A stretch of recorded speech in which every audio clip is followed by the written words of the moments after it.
할렐루야. 2021년 4월 4일 부활주일 예배 나오신 우리 사랑하는 중고등부 친구 여러분, 진심으로 환영합니다. 우리를 위해 죽으시고 다시 부활하신 예수 그리스도, 생명의 주님, 우리 소망의 주님을 함께 기쁨으로 고백하며 찬양할 수 있는 예배 시간 되기를 소망합니다. 우리 친구들, 주님 앞에 나올 때는 언제나 우리 진지한 마음으로, 감사의 마음으로 나왔으면 좋겠습니다. 우리 친구들 성경책 준비하셨나요? 우리 옷차림은 어떻습니까? 우리 마음은 어때요? 우리 친구들 성경을 준비해 주시고요. 그리고 우리의 옷차림을 좀 단정하게 준비해 봅시다. 하나님의 은혜를 기억하며 그 감사를 높여드리는 예배 시간 되기를 진심으로 소망합니다. 우리 사도신경으로 우리의 신앙을 함께 고백하겠습니다. 나는 전능하신 아버지 하나님, 천지의 창조주를 믿습니다. 나는 그의 유일하신 아들 우리 주 예수 그리스도를 믿습니다. 그는 성령으로 잉태되어 동정녀 마리아에게서 나시고 본디오 빌라도에게 고난을 받아 십자가에 못 박혀 죽으시고 장사된 지 사흘 만에 죽은 자 가운데서 다시 살아나셨으며 하늘에 오르시어 전능하신 아버지 하나님 우편에 앉아 계시다가 거기로부터 살아있는 자와 죽은 자를 심판하러 오십니다. 나는 성령을 믿으며 거룩한 공교회와 성도의 교제와 죄를 용서받는 것과 몸의 부활과 영생을 믿습니다. 아멘. 우리의 유일한 소망이 되신 주님, 우리의 생명의 주님을 함께 기쁨으로 고백하며 나아갑시다. 예수 열방의 소망 함께 고백하실 때에 우리 가정이지만 우리 박수 치시면서 함께 고백하며 나아갑시다. 예수 열방의 소망, 예수 열방의 소망, 예수 우리의 위로자, 주는 온 땅의 영원한 소망, 예수 어둠 속의 빛, 예수 변함없는 진리, 주는 온 땅의 빛이 되시네. 우릴 위해 죽으시고 다시 사신 생명의 주, 주님만이 소망이요 변함없는 반석이라, 주님만이 온 세상을 비추시네.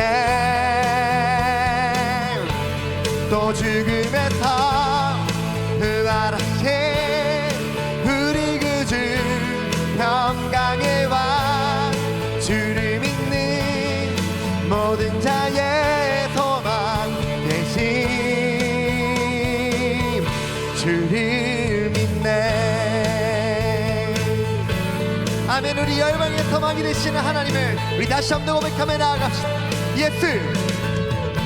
예수 열방의 소망, 예수 우리의 위로자, 주는 온 땅의 영원한 소망, 예수 어둠 속의 빛, 예수 변함없는 진리, 주는 온 땅의 빛이 되시네. 우릴 위해 죽으시고 다시 사신 생명의 주, 주님만이 소망이요 변함없는 반석이라, 주님만이 온 세상을 비추시네. 또 죽음에서 부활하신 우리 구주 평강의 왕, 주를 믿는 모든 자의 소망 되신, 주를 믿네. 아멘. 우리를 우리를 위해 죽으신, 우리를 위해 죽으시고 다시 사신 생명의 주, 우리를 위해 죽으시고 다시 사신 생명의 주. 주님만이, 주님만이 소망이요 변함없는 반석이라. 주님만이 온 세상을 비추시네. 또 죽음에서 부활하신 우리 그 주, 평강의 왕, 주를 믿는 모든 자의 소망 되신 주님만이, 주님만이 소망이요 변함없는 반석이라. 주님만이 온 세상을 비추시네.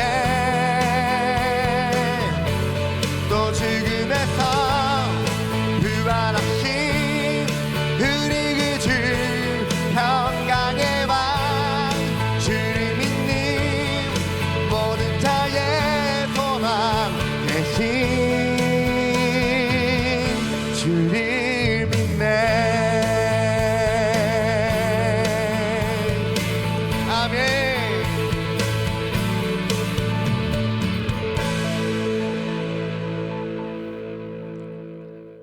하나님 감사합니다. 오늘 또 주님의 품 안에 인도하여 주시고 우리를 구원하신 생명의 주님을 예배하게 하여 주시니 감사드립니다. 우리가 아직 죄인 되었을 때에 하나님이 너른 품으로 사랑으로 우리를 위하여 독생자 예수 그리스도를 보내주시고 대신 죽으심으로 사랑을 확정하여 주시니 감사드립니다. 또한 부활하신 예수 그리스도를 믿는 믿음 안에 부활 소망을 품고 살아가게 하여 주신 하나님 더욱 감사드립니다. 우리 중고등부 우리 모든 친구들, 선생님들 모든 이들이 부활하신 예수 그리스도의 은혜를 감사하며 기뻐 찬양하는 이 예배 시간 되게 하여 주시옵소서. 우리 귀한 하나님이 세우신 우리 김동주 목사님을 통하여 말씀이 선포되어질 때에 모든 이들의 심령이 옥토하여 주셔서 아멘으로 화답하게 하여 주시고 생명의 말씀을 듣고 참 생명의 은혜를 충만히 누리는 저희 모든 이들이 되게 하여 주시옵소서. 감사드리며 예수 그리스도 이름으로 기도드립니다. 아멘.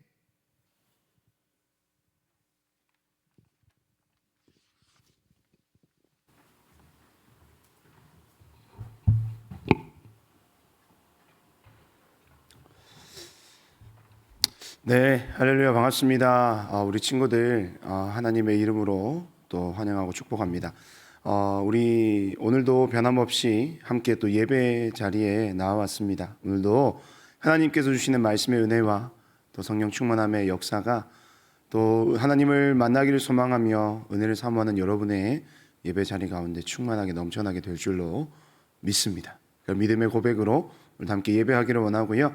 오늘 함께 하나님의 말씀 보고 또 말씀 전하도록 하겠습니다. 오늘 함께 볼 하나님의 말씀은 마태복음 28장 1절에서 6절 말씀입니다.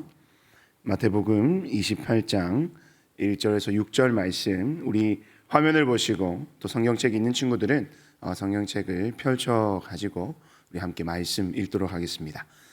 마태복음 28장 1절에서 6절 말씀입니다. 함께 읽습니다. 시작.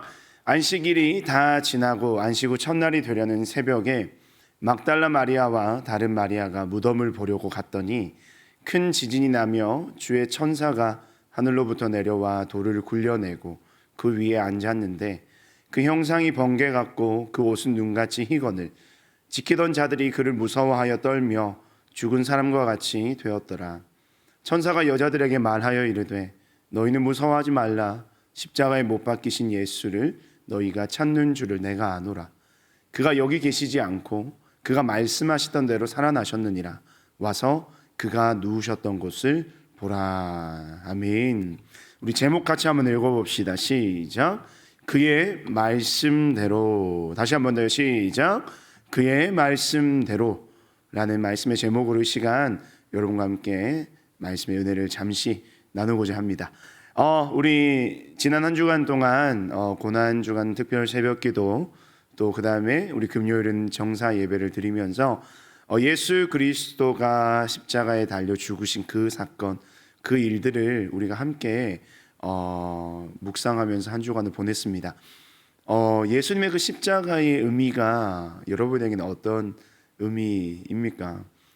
말마다 매번 매년 4월 즈음이 되면 이렇게 한 번, 1년에 한 번씩만 그 십자가의 의미를 되새기고, 또 십자가가 나에게 얼마나 소중한 것인지 생각하는 것으로만 끝나는 것이 아니라 정말 여러분의 삶 가운데 새로운 삶과 생명과 또 구원과 회복을 허락하여 주신 그 예수 그리스도의 십자가의 은혜가 매일의 삶 속에 고백되는 우리 중등부, 고등부 친구들의 삶이 되었으면 좋겠습니다.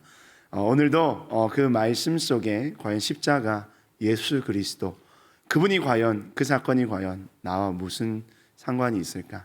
그것이 나에게 어떤 의미인가? 좀 깊이 생각하는 오늘 귀한 예배 자리가 되기를 주님의 이름으로 축복드립니다. 오늘 이 시간에는 좀 이 이야기를 함께 하면서 좀 시작하면 좋을 것 같아요. 이제 오늘은 우리가 부활주일로 보내는데요. 이 부활주일이 시작되는 이 즈음에 함께 부활하는 하나의 또 사건이 있습니다. 무엇이냐면, 우리 그림을 한번 보면 목사님이 개인적으로 굉장히 좋아하는 스포츠예요. 뭐냐면 야구입니다. 야구의 시즌이 돌아왔어요. 목사님은 어떤 팀의 팬이냐면 작년에 또 우리 통합 우승을 이뤄던 NC 다이노스의 팬이거든요. 목사님 이제 본래 집이 저기 창원 마산이라서 본가에 있을 때는 야구를 굉장히 많이 보러 갔었어요. 여기 와서는 뭐 저기 목동에도 한번 갔었고요, 인천에도 한번 갔었는데 어쨌든 야구를 굉장히 좋아해요. 그래서 올해 이제 어제부터죠, 토요일부터 이제 2021년 시즌이 개막을 해서 이제 야구 시즌이 시작이 되는데 여러분들 가운데서도 남자친구들, 특별히 남자친구들은 야구 팬들이 많이 있는 줄로 아는데 특별히 우리 롯데 팬들이 또 꽤 있더라고요. 그리고 롯데 팬들을 여러분 목사님 이 시간 축복하기를 원합니다. 올해는 꼭 좋은 성적, 좋은 결과로 함께 좋은 일이 있었으면 좋겠습니다. 네. 근데 목사님이 뭐 올해 이 프로 야구의 시즌에 대해서 우리가 전망을 하고 분석을 하고 이야기를 하려고 야구 이야기를 한 것은 아니고요. 야구가 굉장히 재미있는 이유는 뭐냐면 긴 시간 동안 총 9회까지의 경기가 진행이 되면서 경우의 수가 굉장히 많은 거예요. 그래서 어떤 승부가 굉장히 기울어졌는데도 불구하고 마지막 그 순간에 몰아쳐서 이 점수가 완전히 역전이 되는 그 역전의 묘미가 바로 이 야구 경기의 가장 큰 묘미가 아닐까 생각이 돼요. 그래서 야구를 잘 알지 못하는 친구들도, 또 야구에 대해서 별 관심이 없는 친구들도 한 번쯤은 들어봤을 이야기가 뭐냐면, 야구는 9회 말 투아웃부터 시작이다 라는 말 혹시 들어본 적 있어요? 9회 말 투아웃부터 시작이다라는 것은 무슨 말이냐면, 9회 말 투아웃이라고 하면 이제 아웃 카운트를 하나만 잡으면 그 경기가 끝이 나는 거예요. 어떤 결과로 끝이 나냐면 9회 말 투아웃까지 이제 경기의 점수를 많이 내서 이제 승리를 눈앞에 둔 팀이 아웃 카운트만 하나만 잡으면, 타자를 한 번만 딱 잡게 되면 이제 그 경기를 승리로 장식하게 되는 거예요. 근데 왜 야구는 9회 말 투아웃부터라고 이야기를 할까요? 이 야구라는 경기가 9회 말 투아웃, 아웃 카운트 하나를 잡으면 되는 그 순간에서도 정말로 우리가 기대하지도 못했던 그런 역전의 순간이 지고 있는 그 팀에게 일어날 수도 있다는 거예요. 그래서 사실은 그 맛에 야구를 봐요. 끝까지 긴장을 늦출 수 없고 끝까지 장담할 수 없는 경기가 바로 이 야구 경기라는 거예요. 근데 오늘 이 9회 말 투아웃, 어떻게 보면 그 이긴 팀에게는 승리가 눈앞에 있는 상황이고, 지고 있는 팀에게는 굉장히 절망에 빠질 수밖에 없는 상황입니다. 이 아웃 카운트로 다른 어떤 점수를 많이 하나를 가지고 낼 수 있는 경우는 사실 확률상으로는 굉장히 떨어지지. 하지만 지고 있는 팀에게는 뭐예요? 그 마지막 아웃 카운트 하나를 남겨두고 뭔가 역전할 수 있는 그러한 어떤 간절한 기대감이 가득하는 순간이고, 이기고 있는 팀에게는 이제 아웃카드 하나만 잡으면 승리가 확실시 되는 그런 상황에 이 야구의 경기를 오늘 이 말씀의 상황 가운데 좀 비추어 보면 좋겠다는 겁니다. 뭐냐면 이거예요. 이제 이 오늘 말씀의 상황은 이 상황입니다. 우리 그림을 한번 띄워봐 주시면, 예수님이라는 그 존재를 대제사장과 바리새인들과 수많은 유대인들이 이제 십자가에 못 박히는 사건이, 우리 지난주에 말씀을 들었죠. 이민영 목사님 말씀 통해서 그 상황들이 얼마나 처절하고 비참하고 정말로 고통스러운 그 순간을 예수님께서 맞이하시는 우리는 말씀을 통해서 들었어요. 사실은 이 대제사장과 유대인들과 바리새인들의 입장에서 이제 구회말 투아웃과 같은 상황이 벌어지게 된 거예요. 예수님께서 십자가에 달리셨고 그 정말 눈의 가시와 같은 존재인데 그 예수님의 그 죽음이 이제 코앞에 다가온 거예요.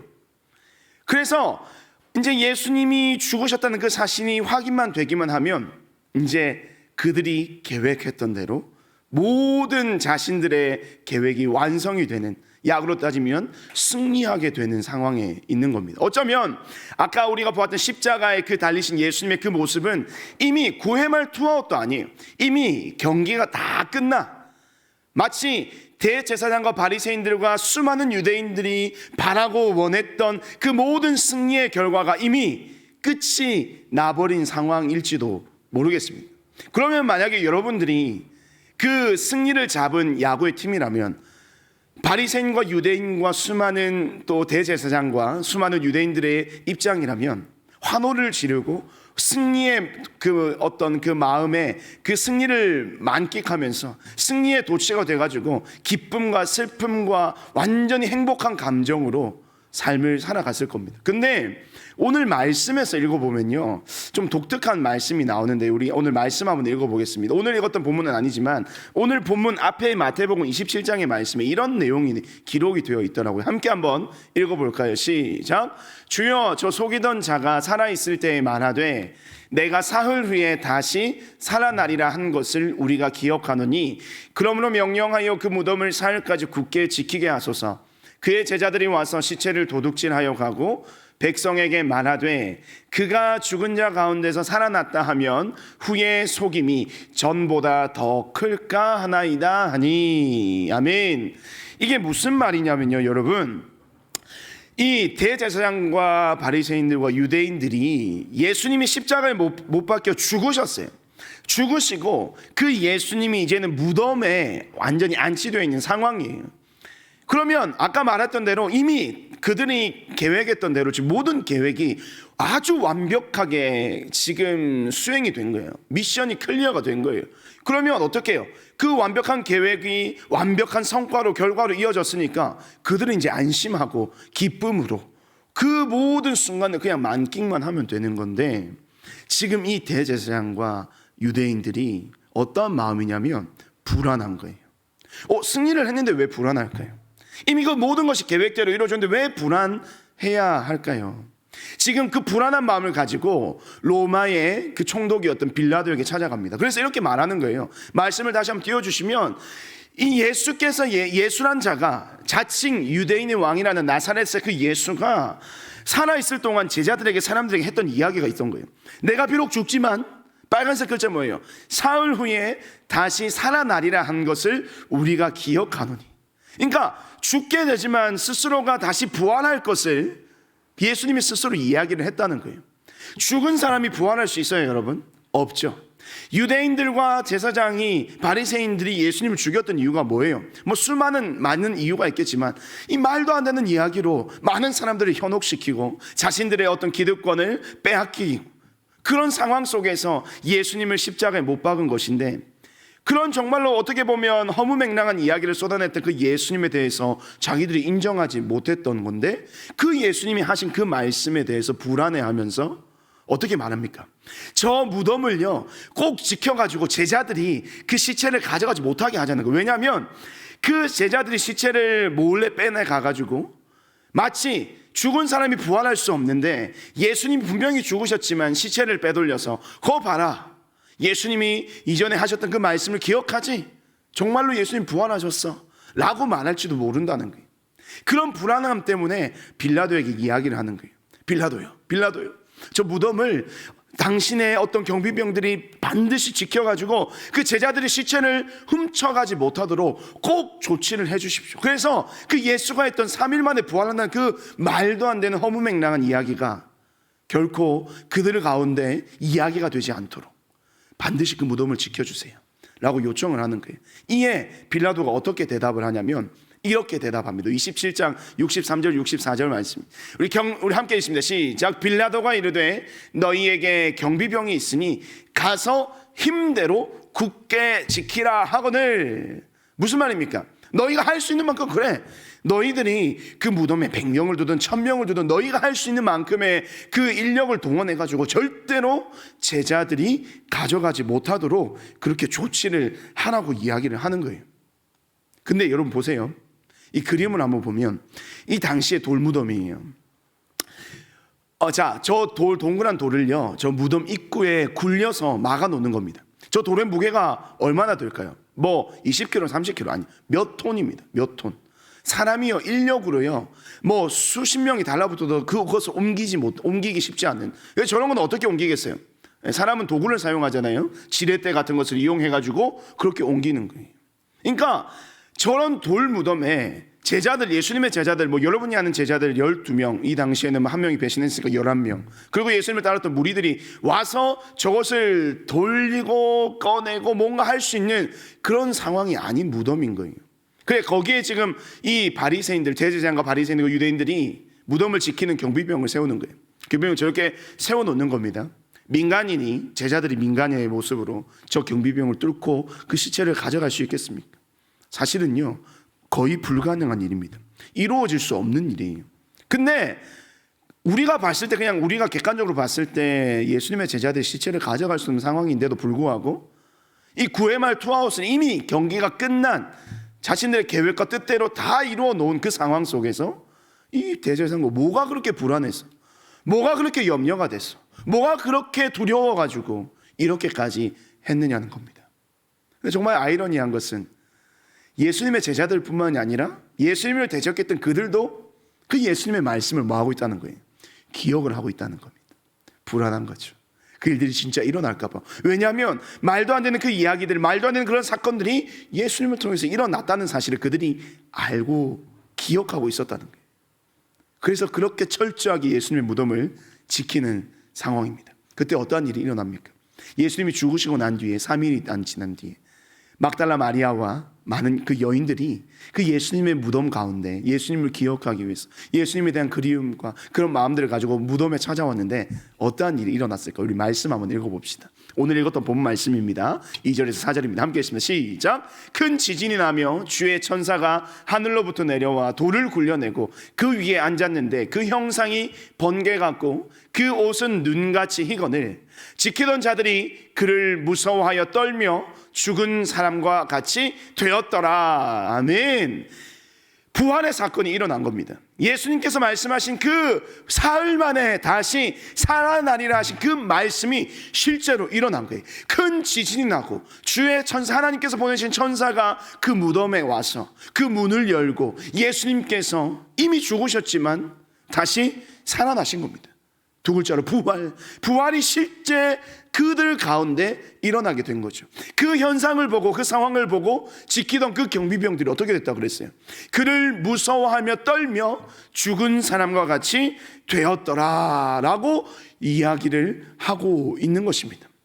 그렇게 철저하게 지켰던 그 무덤, 사람의 힘으로는, 몇몇 사람의 힘으로는 도저히 열 수 없는 그 돌 무덤이 예수님께서 말씀하신 대로 그 부활의 사건이 실제로 일어나면서 그 무덤이 활짝 열리게 되고 그 부활하신 예수님의 그 사건의 현장에서 그 상황들을 지켜본 자들이 정말 죽은 것 같이 너무나도 놀라지 않겠어요, 여러분? 죽은 사람이 살아나는 거예요. 무덤에 있는 사람이, 우리 여러분 좀비 영화 보면 무덤에서 막 시체가 막 일어나잖아요. 근데 그런 게 아니에요. 그냥 거기는 완전 썩어 빠진, 맞죠? 완전히 좀 모습이 조금은 그런 모습으로 일어나지만 예수님 부활은 그게 아니에요. 완벽한 모습으로, 아주 영광스러운 모습으로 예수님이 완전한 모습으로 다시 부활하신 그 모습을 이 무덤을 지키던 경비병들이 보았다는 거예요. 이거 어떻게 해요? 죽었는데 분명히 옆구리에 창도 찌르고 손에 못도 박고 발에도 목도 박고 그렇게 모진 질고와 고난을 당하신 그 예수, 우리 이미 죽은 자가 어떻게 다시 살아날 수 있어요? 완전히 기절한 거예요.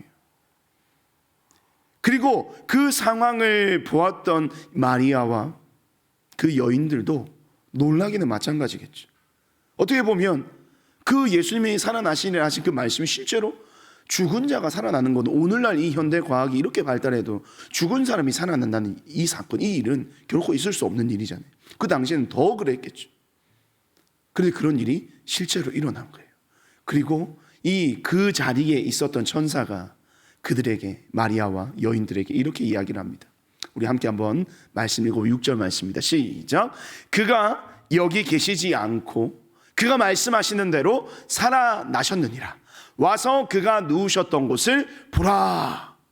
천사가 아주 당당하게 이야기하는 게, 그가 말씀하셨던 대로, 예수 그리스도께서 너희들에게 말씀하셨던 대로 그가 죽으셨지만, 완벽하게 죽으셨지만 완벽하게 다시 살아나셨느니라. 그 예수 그리스도의 부활을 그 현장에 찾아온 마리아와 여인들과 그 경비병들에게 하나님의 약속하, 예수님께서 약속하신 그 예수님의 부활을 힘차게 선포하고 있는 것입니다.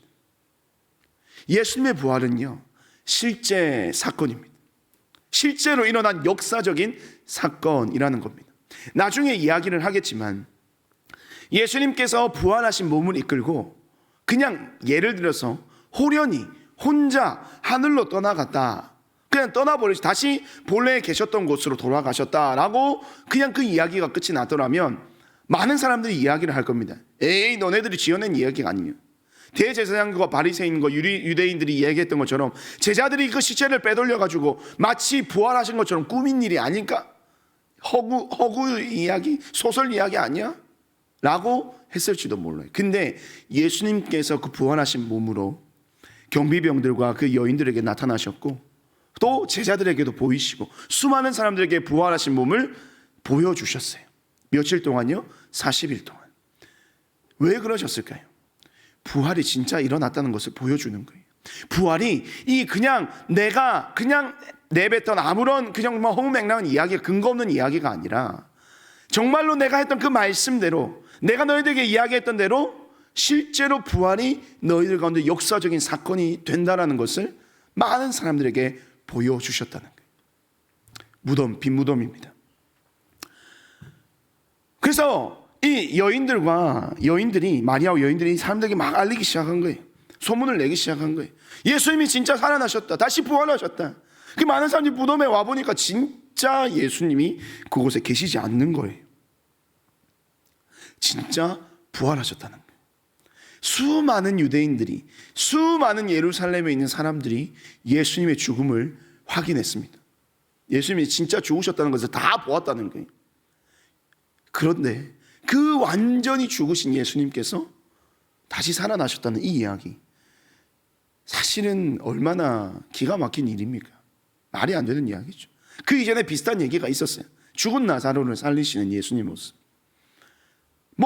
그렇죠. 근데 그거는 하나의 작은 어떤 그 마을에서 일어난 하나의 기적이라고 한다면, 이 예수님의 부활의 소식은요, 그 당시의 유대 사회에서는 굉장히 이슈가 될 만한 일인 거예요. 왜냐하면 그 예수님은 유대 사회에서 굉장히 칭송을 받았지만 한순간에 또 완전히 나락으로 떨어져서 정말로 중력 죄인이, 대역 죄인이 되어가지고 대역 죄인으로서 십자가에 달려 죽으셨. 이 예수님의 이슈가 어마어마했는데 그 죽음을 다 목도한 유대인들이 그 예수님이 다시 살아나셨다는 그 이야기 얼마나 충격적이겠습니까? 믿을 수가 없는 거죠. 그런데 아까도 얘기했지만 예수님이 그 부활하신 몸을 이끌고 많은 사람들에게 보여주시면서 실제로 부활했다는 그 사실을 많은 사람들에게 보여주셨어요.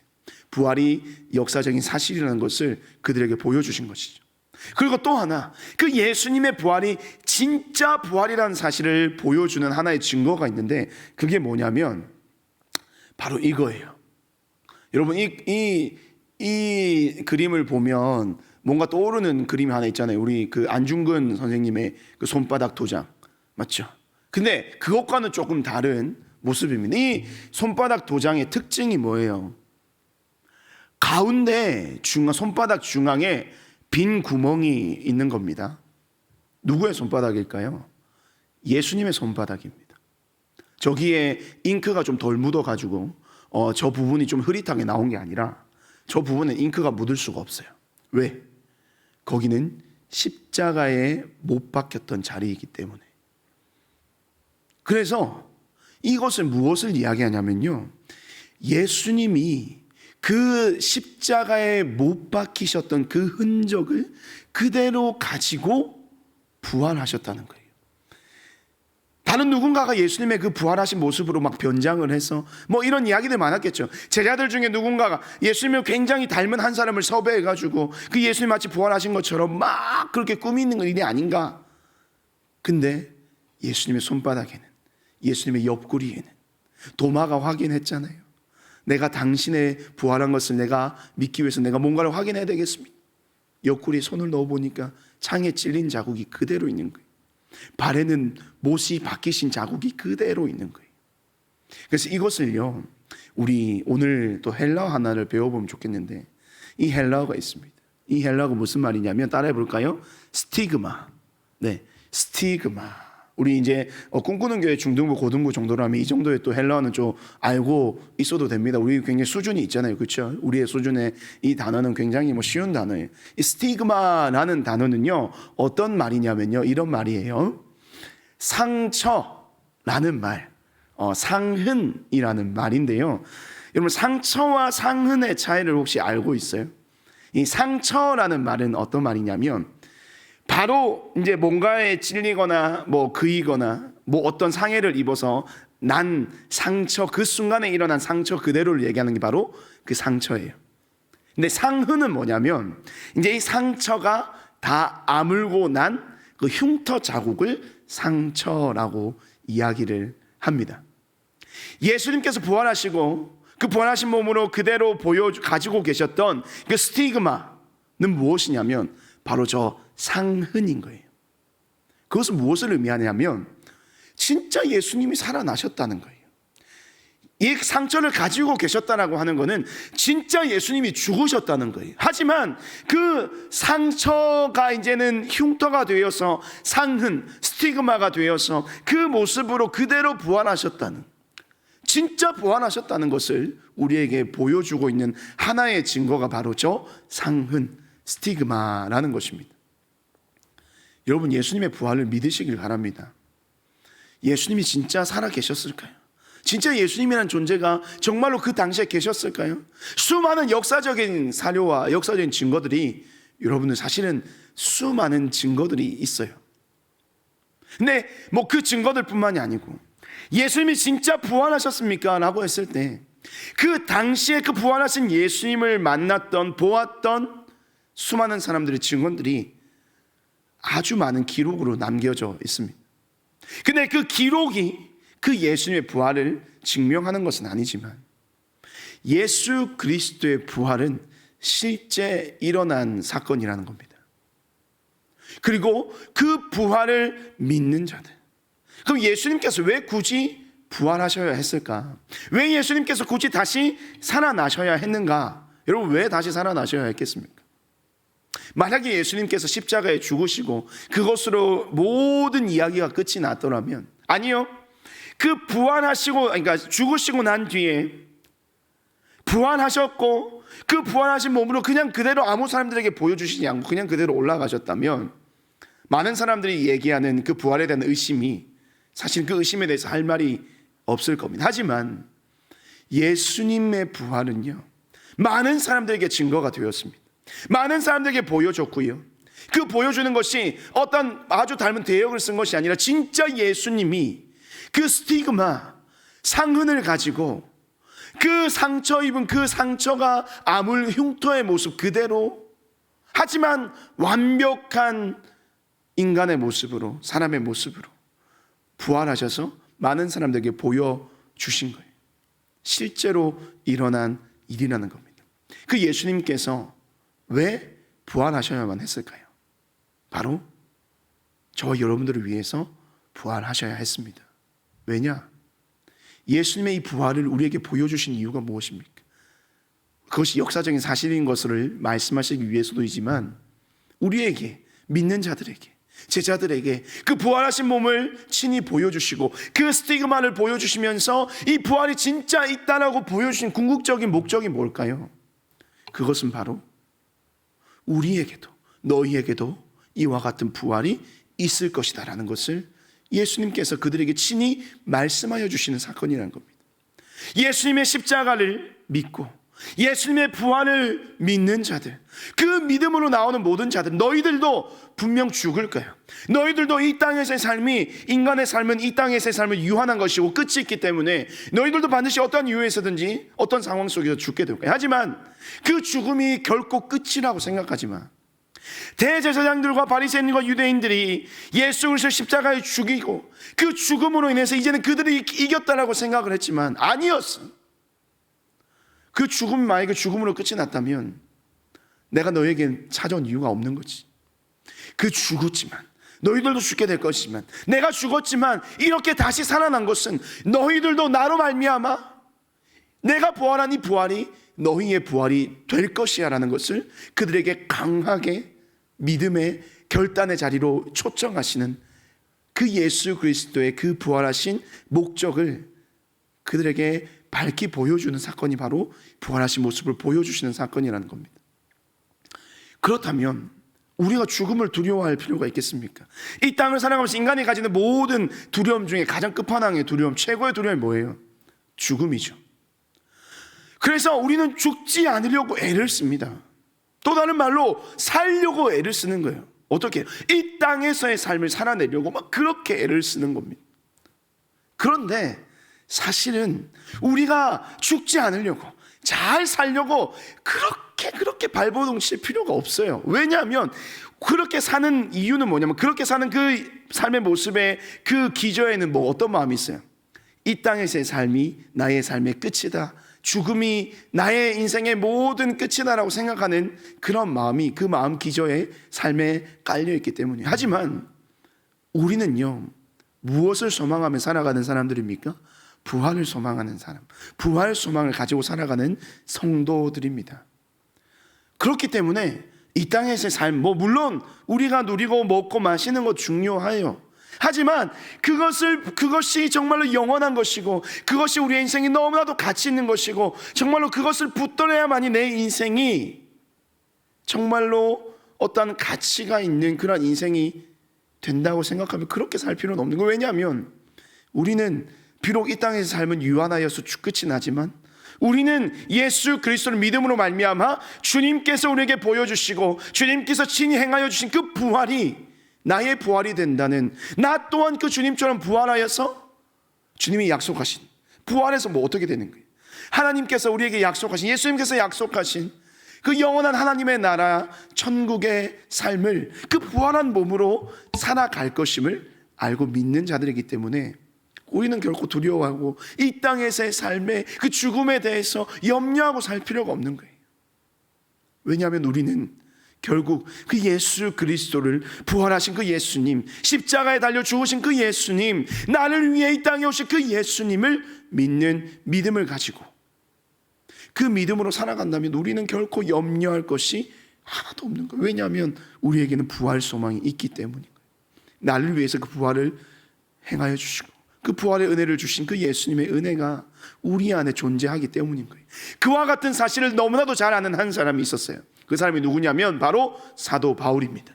갈라디아서 6장 17절 말씀에 사도 바울은 그 예수님께서 가지신 그 상은, 흔적, 그것을 이렇게 표현합니다. 우리 함께 한번 읽어봅시다. 시작. 이후로는 누구든지 나를 괴롭게 하지 말라. 내가 내 몸에 예수의 흔적을 지니고 있노라. 아멘. 무슨 말입니까?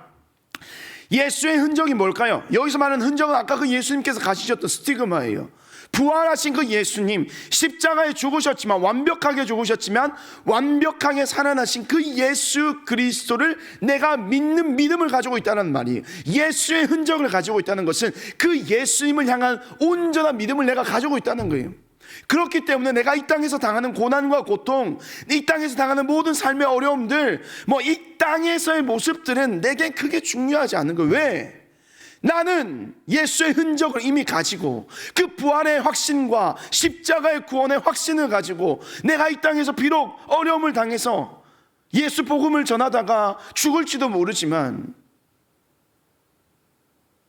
그 죽음을 두려워하지 않는 것은 내 안에 뭐가 있기 때문에 예수의 흔적, 예수 그리스도의 스티그마, 부활의 스티그마, 십자가의 스티그마, 그 흔적이 내게 있기 때문에, 그에 대한 믿음이 내게 있기 때문에 나는 결코 두렵지 않습니다. 나는 결코 염려하지 않습니다. 나는 결코 이 땅에서의 삶을 미련을 두지 않습니다. 왜? 나는 반드시 주님의 은혜로 예수 그리스도처럼 나 또한 예수의 흔적을 가지고 부활할 것을 믿기 때문입니다. 사랑하는 우리 중등부 고등부 친구들, 부활절을 맞이하여서 우리가 이 부활의 메시지를 들으면서 이 갈라디아서 6장 17절의 이 고백처럼 여러분들이 이 고백이 여러분의 삶에 좀 고백이 되었으면 좋겠습니다. 우리는 날마다 생각해요. 부활하신 예수님이 나와 무슨 상관이 있어요? 부활하신 그 예수님이 나와는 무슨 관계가 있습니까? 지금 당장 내가 해야 될 공부와 내가 이루어가야 할 나의 삶에 많은 문제들이 있는데 그 허무맹랑한 이야기 나와는 별거 상관이 없는 것 같아요. 아직 피부에 와닿지 않는 것 같아요. 하지만 여러분들의 인생에 있어서 가장 중요한 것은 뭐냐면 우리의 삶의 구원의 문제입니다. 하나님의 나라인 천국에 대한 소망의 문제예요. 이 모든 우리가 붙잡고 있는 모든 것들은요, 썩어 없어질 것들이 영원하지 않는 거예요. 하지만 영원한 것은 뭐예요? 하나님께서 우리에게 주신 영생의 삶이고, 영원한 것은 하나님의 말씀이고 하나님의 진리이고, 저 천국의 소망이 우리에게 영원한 소망인 것을 여러분 꼭 기억했으면 좋겠어요. 바울이 바보가 아니거든요. 바울 우리보다 훨씬 공부 많이 했어요. 지식이 뛰어난 사람입니다. 하지만 그가 그 모든 것을 포기하고 예수의 흔적을 가지고 있다고 말하면서 복음을 전하는 이유가 뭐였을까요? 그것이 그의 인생에 너무나도 값진 것, 다른 어떤 것들보다 가장 귀한 것인 것을 이 바울이 깨닫게 되었다는 거예요. 예수님을 만나고 예수님의 그 은혜를 누리면서 그가 깨닫는 그 깨달음의 은혜가 오늘 이 부활절을 맞이하는 사랑하는 중등부 고등부 친구들의 삶 가운데도 동일하게 일어났으면 좋겠습니다. 그래서 여러분들 이 예수의 흔적을 가지고 이 땅의 삶을 살아가면서 그 예수 그리스도가 실제하시는 인물이고 그 예수 그리스도가 우리의 삶의 유일한 소망이 되고 그 예수 그리스도를 붙들어야만이 우리가 살 수 있는 존재라는 사실을 여러분들의 삶을 통하여 여러분들 주변의 많은 사람들에게 증거가 되었으면 좋겠습니다. 오늘날 무엇이 진짜 중요한지를 잊고 살아가는, 그것을 깨닫지 못하고 살아가는 수많은 그리스도인들, 수많은 세상의 사람들 얼마나 많이 있습니까?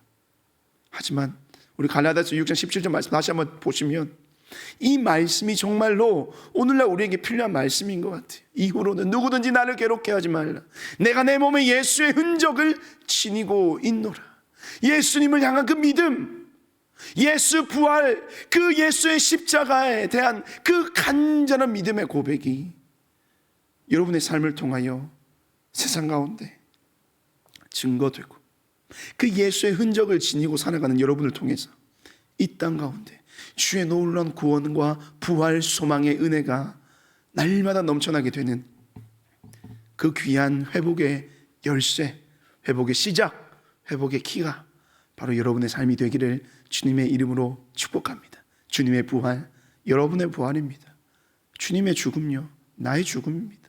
주님 부활, 나의 부활, 그런 믿음의 고백이 우리의 고백이 되어서 이 부활절 정말 다시 한번 그 부활하신 예수 그리스도를 향한 그 믿음의 고백, 정말 주님이 말씀하신 대로 이루어진 그 말씀의 모든 역사들이 나의 고백이 되어서 이 땅을 살아가는 여러분들, 예수 그리스도의 부활의 흔적을 가지고 세상을 주님의 나라로 변화시키는, 회복시키는, 다시 영원한 생명을 증거하는 우리 모두의 삶이 되기를 주님의 이름으로 축복드립니다. 기도하겠습니다. 사랑과 은혜가 풍성하신 하나님 아버지, 오늘 우리가 또 부활절을 맞이하여 귀한 하나님의 말씀을 들으며 부활이 어떤 의미이고 부활이 왜 일어나야 하며 그 부활을 붙들고 살아가는 오늘날 우리의 삶이 또 어떤 삶의 방향으로 가야 할지 듣게 하여 주신 것 감사합니다. 여전히 부활은 다른 세상의 이야기고 나와는 관계없는 일이고 정말로 전혀 그 부활에 대해서 깊이 생각해 보지도 않는 이 시대를 살아가는 우리의 모습입니다.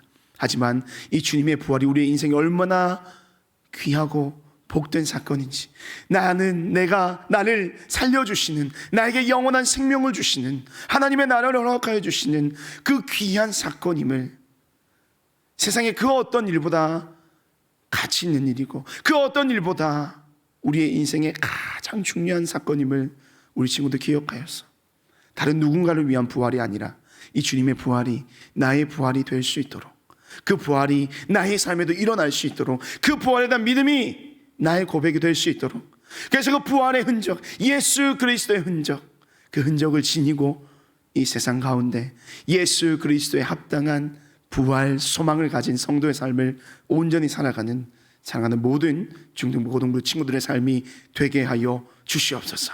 그러한 인생을 살아갈 때에 우리의 삶에 주님 안에서 참는 기쁨과 소망이 넘쳐나게 될 줄로 믿습니다. 그러한 믿음이 우리 모두의 고백이 되어서 이 땅을 살아갈 때에 부활 소망이 우리의 인생의 소망이 되는 그런 인생을 모두가 살게 하여 주시옵소서. 예수님의 이름으로 기도드립니다. 아멘. 이 시간 하나님 주신 복을 받도록 하겠습니다. 지금은 우리 구주 예수 그리스도의 은혜와 하나님 아버지의 다함없는 사랑과 성령 하나님의 교통하심이 시간 주님 부활, 나의 부활, 주님의 부활, 나의 소망, 그런 믿음의 결단으로 다시 한번 이 세상을 살아가기로 작정하는 사랑하는 모든 중등부, 고등부 친구들의 삶과 그들의 머리 위에 지금으로부터 영원토록 함께 있을지어다. 아멘. 네, 예배를 마쳤습니다. 오늘도 변함없이 공부가 진행이 됩니다. 줌으로 진행이 되고요. 계속해서 함께 참여해 주셔서 감사하고 함께 또 귀한 나눔의 시간이 되었으면 좋겠습니다. 우리 중등부는 제자반을 시작한다고 목사님 소식을 들었어요. 우리 많은 친구들이 또 신청을 했다고 하는데 여러분들 또 많은 은혜의 시간이 되기를 바라고, 또 오늘 고등부는 좋은 일이 있었습니다. 우리 지금 23명의 친구들이 세례와 입교 우리 받게 되었습니다. 박수로 한번 우리 축하해 주시기를 바랍니다. 네, 우리 2부 예배 시간에 세례를 받게 되었는데요. 앞으로도 세례 교인으로서 하나님의 백성으로서 온전한 삶을 살아갈 수 있도록 여러분들 기도 많이 해주시기를 바랍니다. 그리고 또 한 가지는 좀 안타까운 소식인데 제일고등학교에서 한 명의 친구가 확진이 되어서 우리 제일고등학교 친구들 어떤 생활들이 굉장히 많이 제약이 된다고 목사님이 이야기를 들었습니다. 우리 제일고를 위해서 또 그게 다니는 우리 친구들이 많이 있거든요.